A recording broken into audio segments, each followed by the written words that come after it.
Chris Daley here. And as always, it's a delight to come to you. And tonight, as always, we have the nick of finding Jamaicans doing great things, making great impact. And tonight we have Melvin Pennant, aka MAP, one of Jamaica's hardest hitting cultural DJ and author. He stands above the crowd with his approach, his lyrics, his content. He is a class above. He wants to do some great things. And we're here this evening to enter into conversation with him to give you a sight into his heart. So leaning carefully because we have an important voice for you to listen to.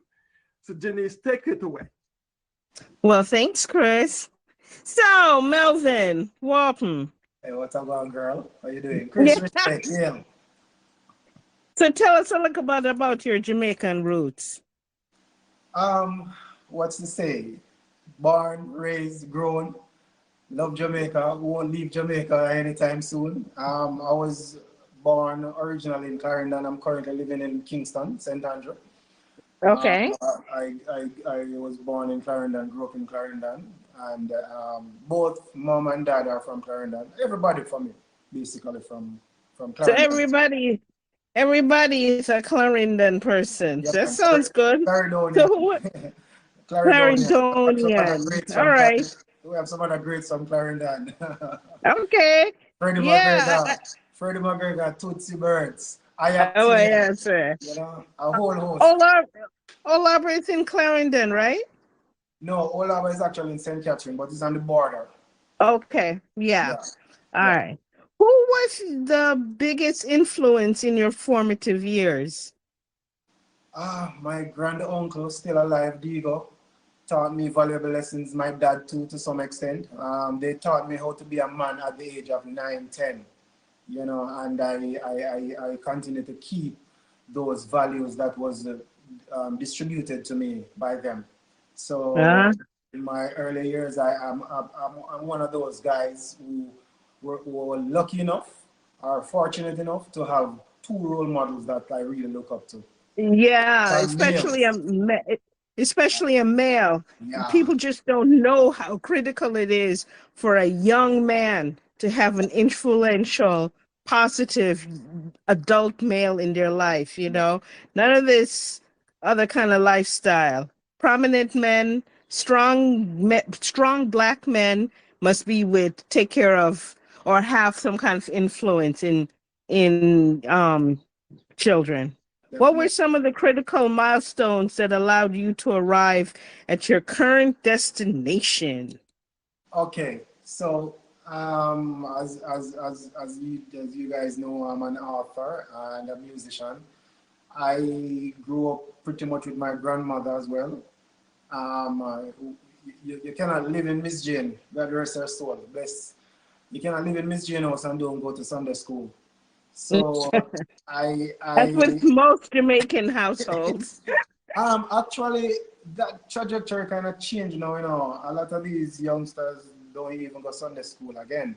They're born with a choice. Those days we had no choice. No choice. I'm hearing 5-year-old kids telling their mom that they don't feel like going to church today. Wow. No, that wouldn't even come out of nobody in my household. In our time, that's a no-no. You gotta go to church.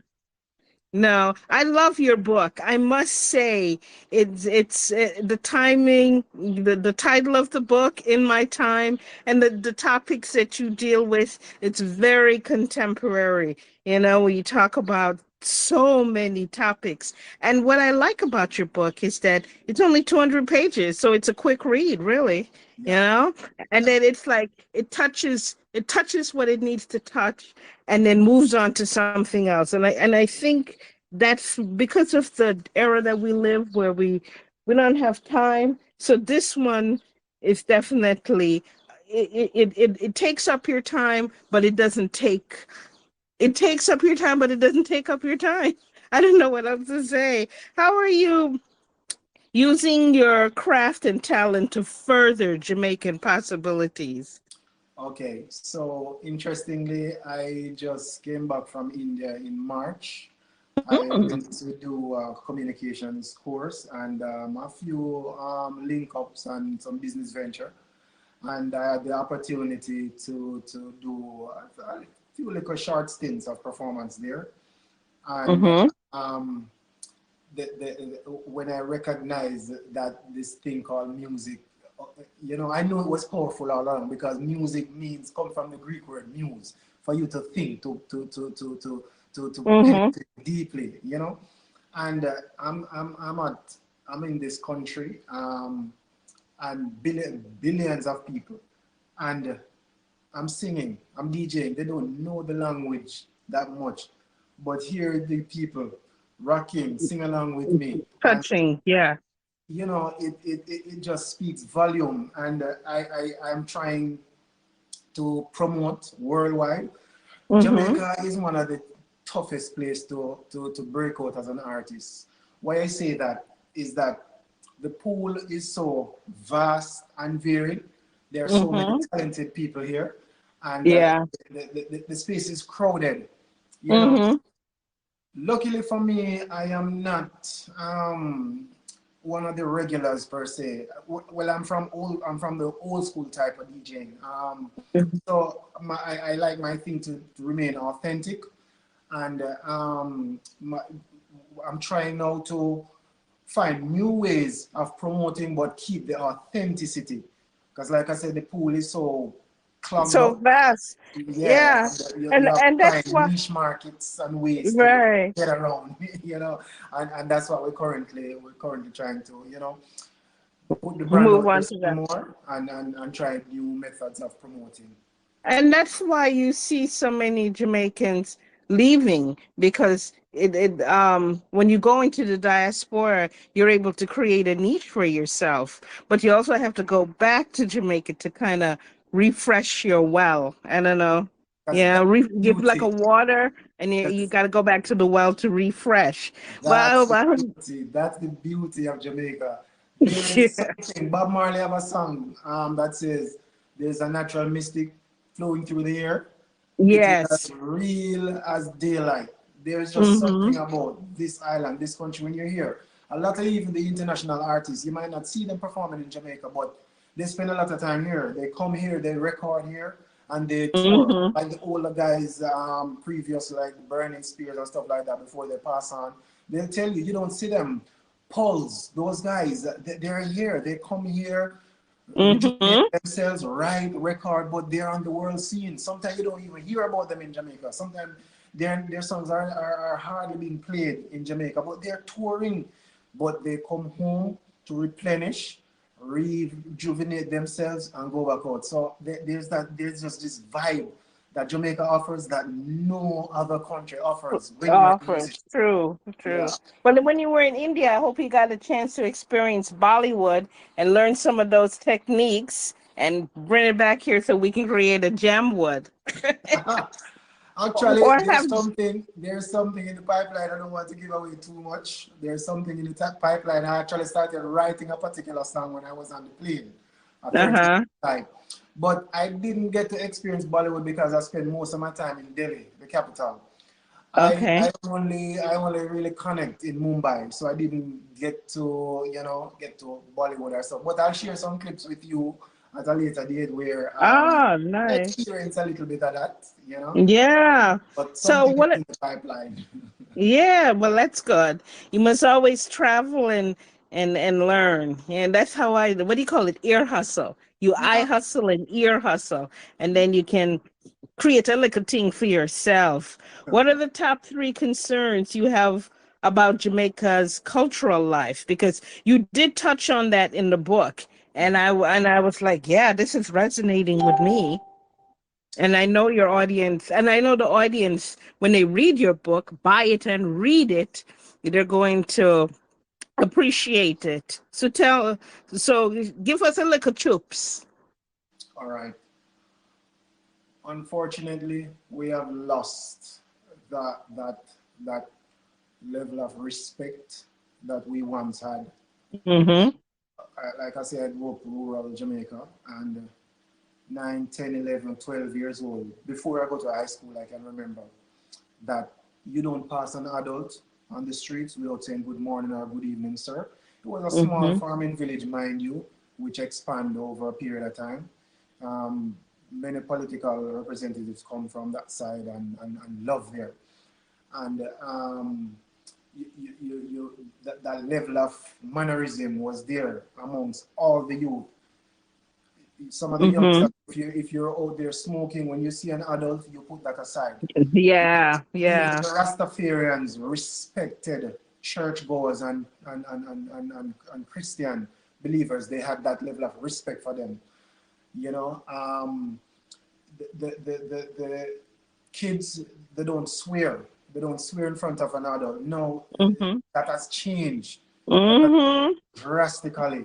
And You know, and then and uh, you, what I'm concerned about is the TikTok, where I'm seeing a lot of the stuff. I see it on TikTok, and people are even saying, "My God, these kids are getting out of hand, even in their uniform. A uniform that's something that's to be revered, and they're going out of pocket in their uniform." So yeah, I do. I see that. Who yeah. are the players you're encouraged to move the needle in a positive way? Turn this around. You know, um, when you say this, a lot of people get very defensive, and the reality is that they don't understand their role, they don't understand the tool, they don't understand the power, and that is what irks me about some of the musicians. They don't Mm-hmm. understand. You could spend millions of dollars on your children, go to primary school, high school, universities, but their biggest teachers are their influencers, and the biggest Exactly. influencers we have are musicians. You can't get around that. There's no if, but, or maybe. That the biggest teachers, the biggest influencers are the musicians. And sadly, my point is a lot of these musicians don't even know that they are what they are. They are the teachers. You know, if Well, you give, I think they know but what they're doing is that they have to fulfill the need of the corporate, because think of lovers rock and all these things from, same, I guess, my mom's era. And when I was in the womb, you never heard the things that you hear coming out of these singers. You just wouldn't hear it. yeah, And now that's all changed. And a lot of it has to do with the corporates. They want bust, so they feel, oh, that's too soft. That's too soft. That they're being hardcore.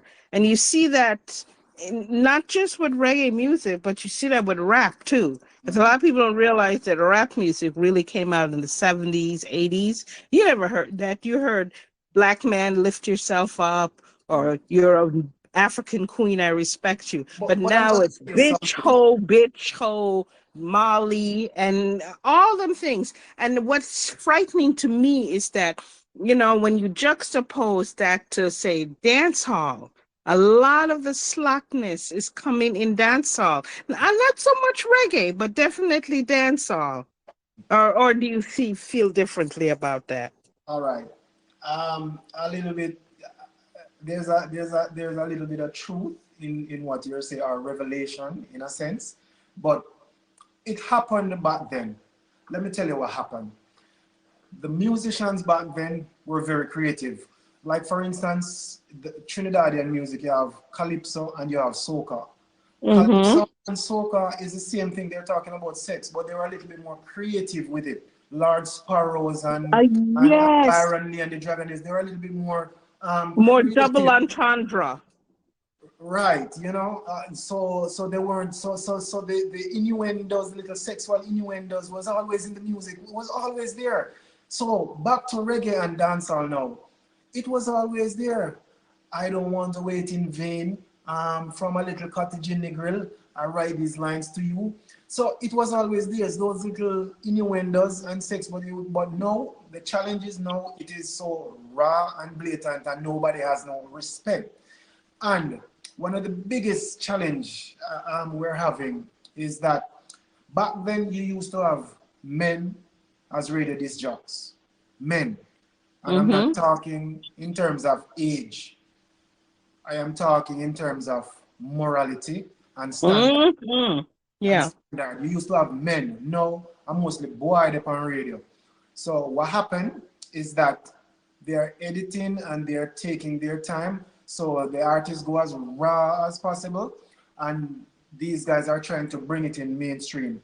Just like that. And so the population is getting a little bit more there's an avenue created for the population to hear the more raucousness, because remember dancehall, the word dancehall was really, the music was confined in a space.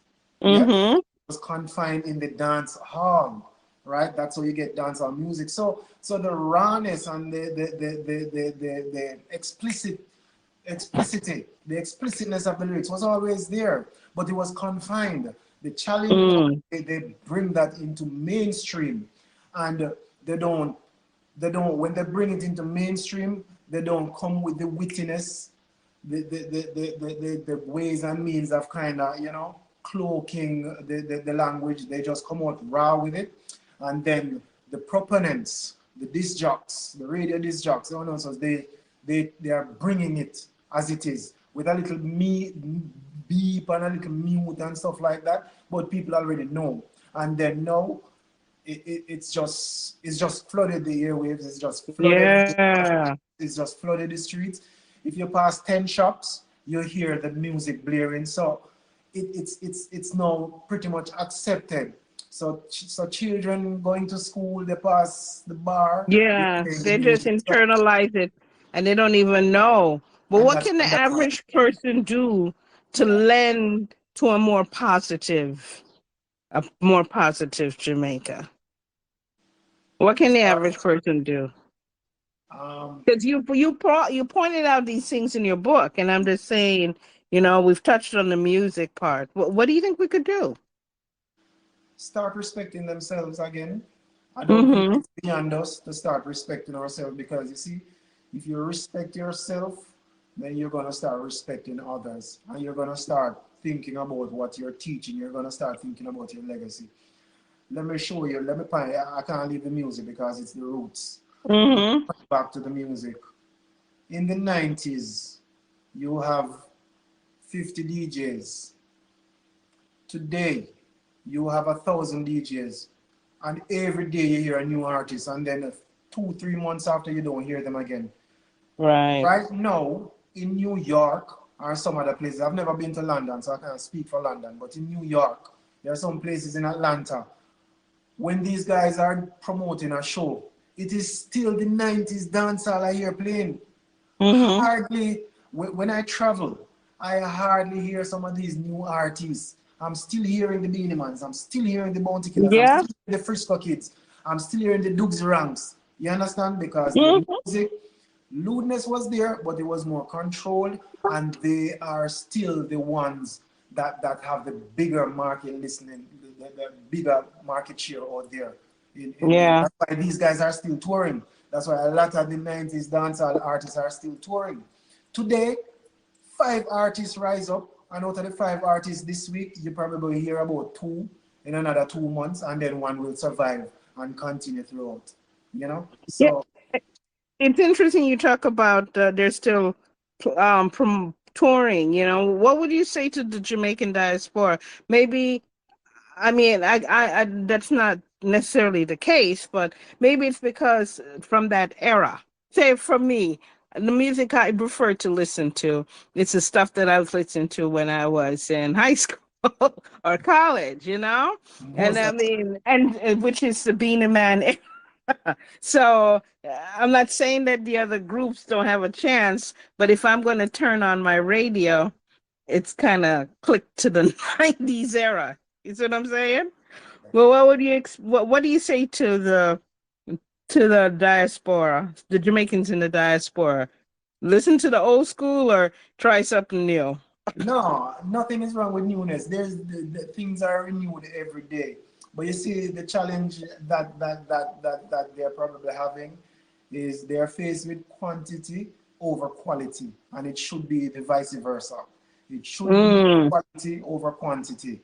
And music back then is still better. Now you have something called trap dancehall, and a lot of the artists are not even hardcore on it, they're more a sing J type thing. So Mm-hmm. back in my era, and the era I'm still in, is that you used to have the sing Js and you also have the DJs. Now Mm-hmm. everybody sounds like the same thing. Everybody sound, the lyrical construct is the same, and that's okay. You know, they're trying to let this crossover thing, and it is okay. You know, Okay. And then for my I have a wide variety of people listen. So what is the difference between the Sing J and the DJ? DJs are more hardcore lyrical content. A lot of the guys who are DJing now, they are singing, so that's why I call them sing J, and that's Mm-hmm. the difference.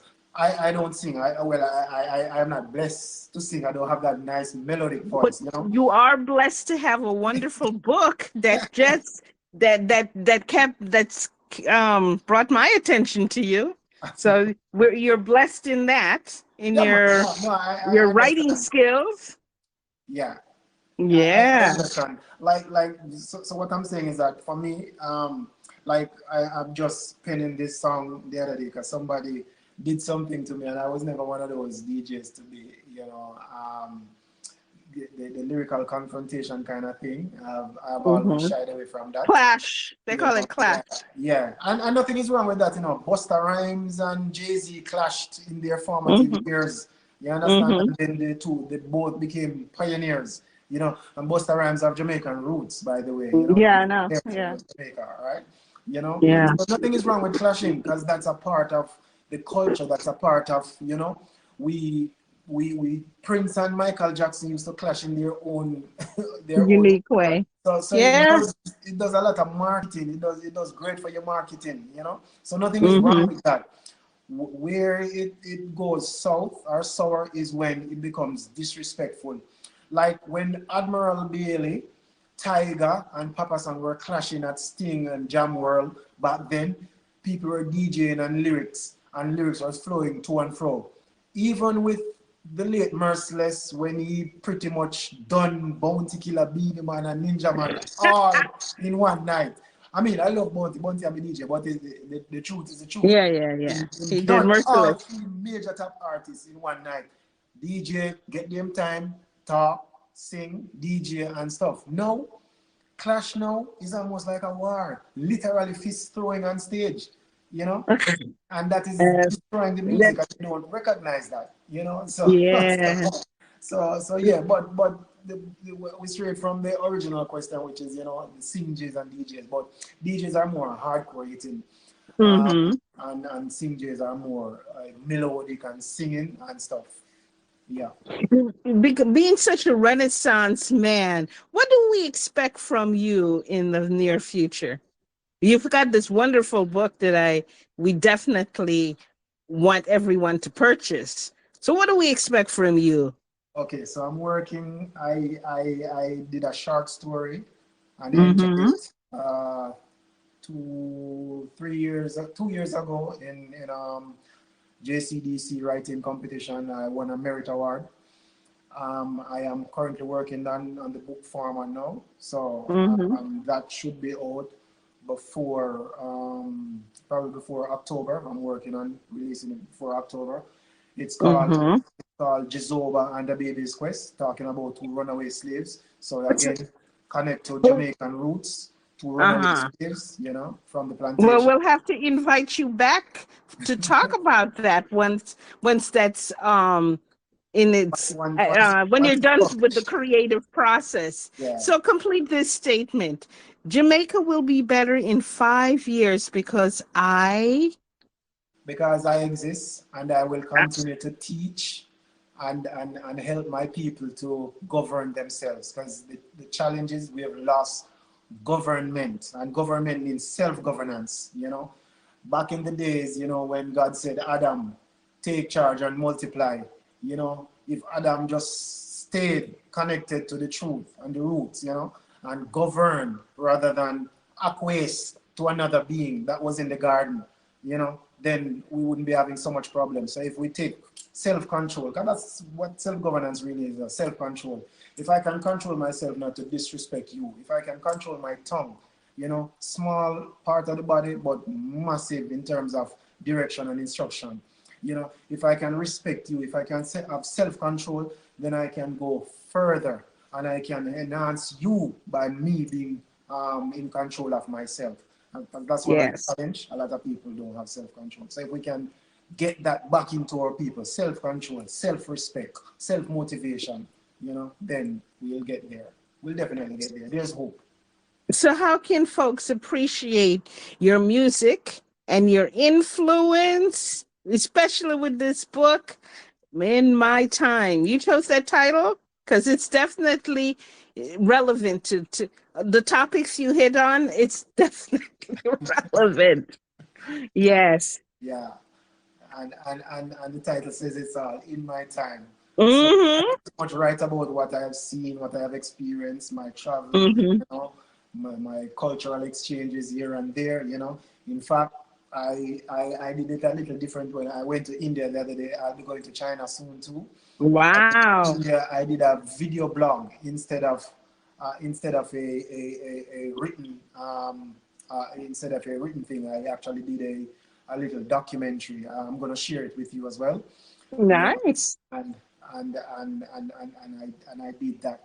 But Melvin Pennant contact is there at Map Music Instagram, at Melvin Pennant YouTube, at Map Official YouTube, Twitter. You know, Melvin Pennant Facebook. You've got you've got it all wrapped up in the social media sphere. So any closing statements? I want to see the day when my people are elevated to the position they really ought to be, which is on top.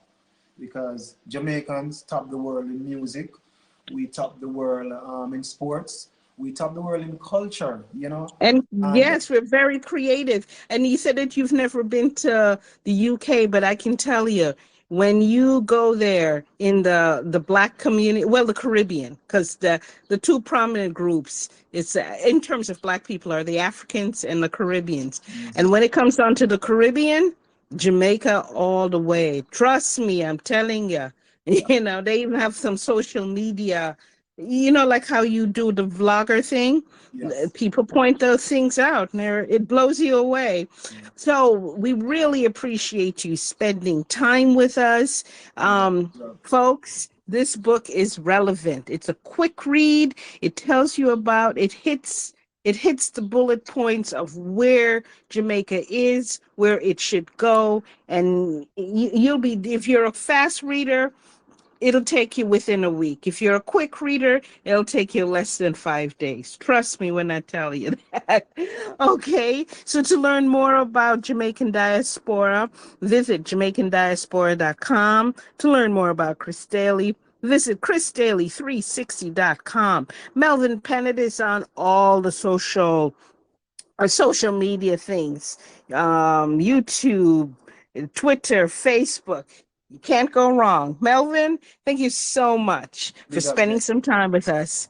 Bye big up, now. big up, big up.